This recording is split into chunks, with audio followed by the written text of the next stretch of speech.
Hey everybody, welcome back to The Now Mom. I'm Rachel Bennett, and today we're talking about homeschool again. And there are 5 things I'm going to be sharing with you today. 5 things I wish I knew before I started homeschool.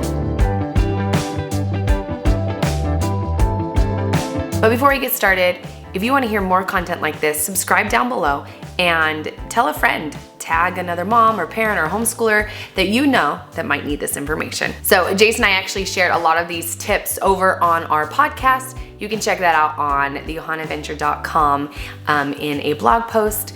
It is really fun and interesting. So if you want to hear a little bit of his perspective about these tips that we wish we would have known before, go and check that out. A little bit about our homeschool experience. If you haven't been following us for a while, or if you don't know me personally, you might not know a lot about my homeschool history. So I was public schooled when we had our first daughter. We got her all ready. We did a mommy preschool and we did like a joy school, and we were so excited. She was so pumped for kindergarten. She was about ready, almost learning, and we put her in kindergarten, and then she came out and she hadn't improved that much, and I was just disappointed, and I was like, dang, okay, let's try homeschool. So in first grade, I pulled her out of public school and I homeschooled her first, second, third grade, and we tried various curriculums. We tried multiple different things, and each child that kind of came up in age after her, so Raquel and then Shay, I did homeschool as well. And then around third grade for Clay, there was a lot of drama going on in the house. I was pregnant with number 5. I was super stressed. It was just crazy. There was a lot of things I was doing wrong as I reflect now back in our homeschool, which we're gonna talk about in a little bit. So we decided to put him back into public school, and that was actually a time in our life where we moved from Hawaii to the mainland. When we moved, we put him back in to public school for many years. And after a few different businesses and opportunities, we started doing YouTube, and we're so excited because we've been sharing our adventures on YouTube for almost 5 years now. And then a couple of years ago, we felt the need to homeschool our kids. And it was actually just at a good time in our life where we were expanding our home. We didn't have a home office, and we were buying, selling, and ended up we were driving around the United States. So we've been homeschooling our kids for the last 3.5 years now, and it's been quite the adventure. So that's a little bit of our history. I wanna give you that so that you understand some of these tips that we've learned. I am not the expert in homeschooling. I have not been homeschooling my whole life or all of my children's life, but these are some definite tips that I wish I knew before I started homeschooling.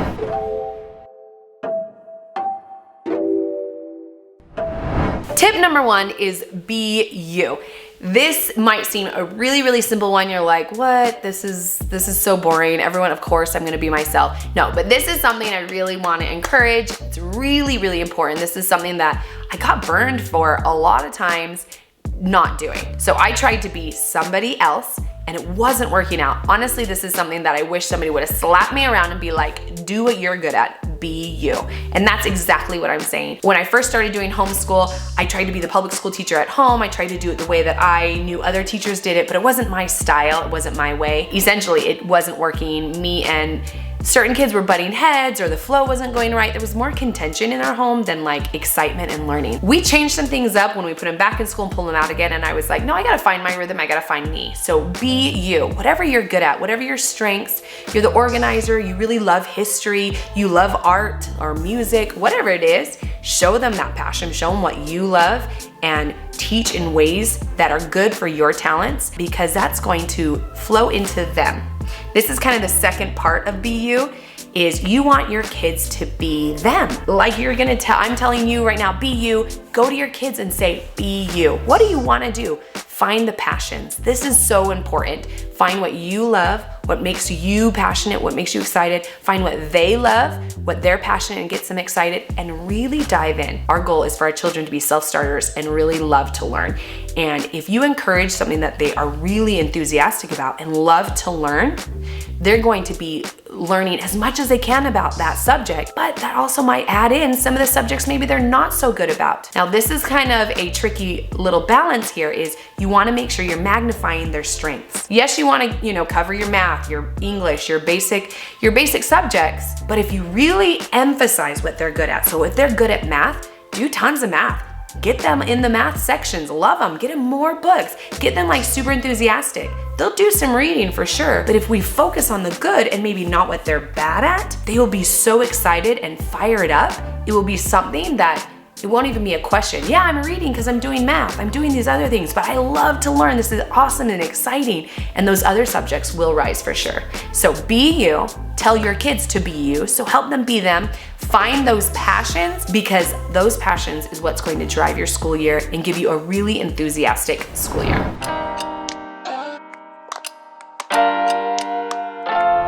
All right, that dives kind of into our second tip that I wish somebody would have told me. Do not compare. This one's really hard. I think that us as a social media era, there's so much out there that's kind of like in your pocket, everywhere you go. It's hard to not compare. So this one is hard all around, but as a teacher, don't compare. So when you are being you and you're trying to do what you are good at, don't compare yourself to Susie down the street who has been homeschooling her whole life, as well as for the past 10 years. Don't compare yourself to the public school teachers because, they've been doing all this. Don't compare yourself to whoever who put their kids in public school or their online schooling or whatever's going on. There's so much going on. Don't compare. Because everyone is feeling that, oh, they're not good enough. I'm not doing what I need to do. And this is what's going to really, really hurt you as a teacher. I think as a teacher and helping your kids get that fire to learn, you want to be positive with them. You want to encourage them. And you also want them to not compare themselves, because they might start homeschool and maybe they're not reading as well or doing math as well or whatever it is. But don't compare. Hey, you are awesome at this, this, and this. Let's do that. So, number 2, don't compare.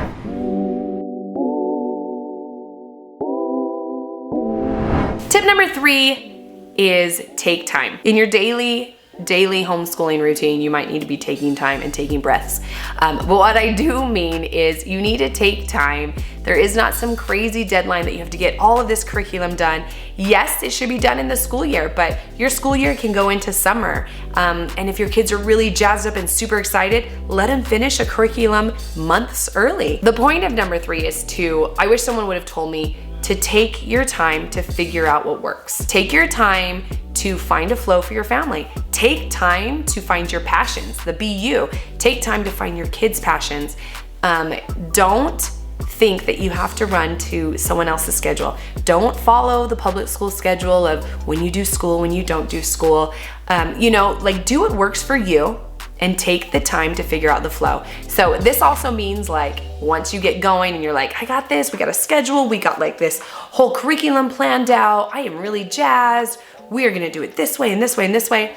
And then in a week, you're oh, something's not working. Take time, pause, kind of reflect, go back and figure out if you need to tweak some things. Totally okay. It is totally okay to tweak. Maybe even after a month to reevaluate and go, I think we could go a little quicker on this one curriculum. I think we could do it 2 days a week instead of once. Whatever it is. Or take the time and go, you know what, today is a weird, crazy day. Let us just pause school and let's go on a hike. Number 3 is really important because taking time can mean many different things for people, but it is important that you figure out that flow that works for your family, that works for your kids, for you. And if you need to pause and reflect and kind of go, this and this and this and this, we're not gonna do that curriculum anymore. We're gonna start a new curriculum. And that is totally okay. It is okay.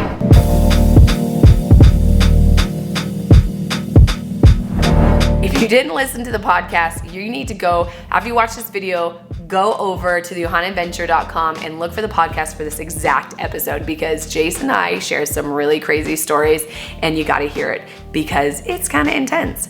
But number 4, you're gonna screw up your kids. That's what it is. I think as parents, we need to reflect and go, oh my gosh, I'm screwing up my kids. Oh my gosh, this is so horrible. And most people probably think they are doing that. But let's be honest, we are all figuring it out. We're all trying. And in the homeschool realm, you might screw up your kids, actually. I'm just kidding. It is totally okay. It is totally okay, and you're not going to screw up your kids. So in fact, this is you are not going to screw up your kids. They're not going to fail. You're going to be just fine. If you are here and you are trying to learn as much as you can, if you are eager to figure out your children's passions and find a flow and what curriculum is best for them, you're not going to screw up your kids. If you care that much about your children, you're not going to screw up your kids. I like to think of it as when I first started public schooling and homeschooling, and I was like, I'm not hitting these levels, or what if they don't learn this, this, and this, or oh my gosh, don't quiz my kid on their times tables. Like, what if they don't know yet? I was so stressed because I was comparing. Oh snap. Rule number 2, I was totally breaking. I was comparing myself. I was comparing myself to the standards of public school or the teachers or even the homeschooler down the street. I was doing all of that. My friend sat me down and she says, okay, I want you to think back about your high school and what did you learn?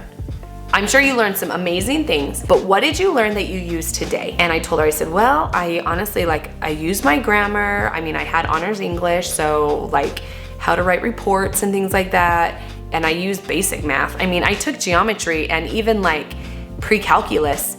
I don't use that. I don't use my Greek mythology. I don't use my AP history. I don't use a lot of these things that I learned. Now, it could be totally different because everyone's career path is different. But as a mom, as a businesswoman, I didn't use a lot except for the English and basic math. So my friend tells me, she's like, that's right, it's probably true. And unless you went on to nursing or a doctor career or an architect, not a lot of those subjects from high school are you using nowadays. So she says, guess what? So if your kid comes out after homeschooling and they have good grammar and some English and basic math, you did okay. So I like to use that as a thought process in my head, I'm doing okay, I'm doing okay. And I like to evaluate what we want to teach our kids. Again, the passions or what it resonates with our family. And what resonates with our family is self-starting and really teaching our kids to figure out what they want to do in their life, because I think for us, that's kind of a really important thing. We learn the language arts. We have history, we have math, we have science, so many sciences. We do a lot of things. And it took me a while to feel comfortable that I'm not screwing up my kids. So again, emphasize their strengths. They're gonna learn how to learn. They're gonna love it. And you know what? Honestly, there is no better time to start schooling and homeschooling now. With all the chaos in the world, if you have that opportunity or you feel it's right for your family, because sometimes, honestly, it might be right for your family to do online school or public school. But if you're here and you are wanting to learn about homeschooling, it is a great time to learn. With all the crazy that's going on in the world, what better time to take control of your children's future and help them learn the things that you find valuable as much as the things that they do too.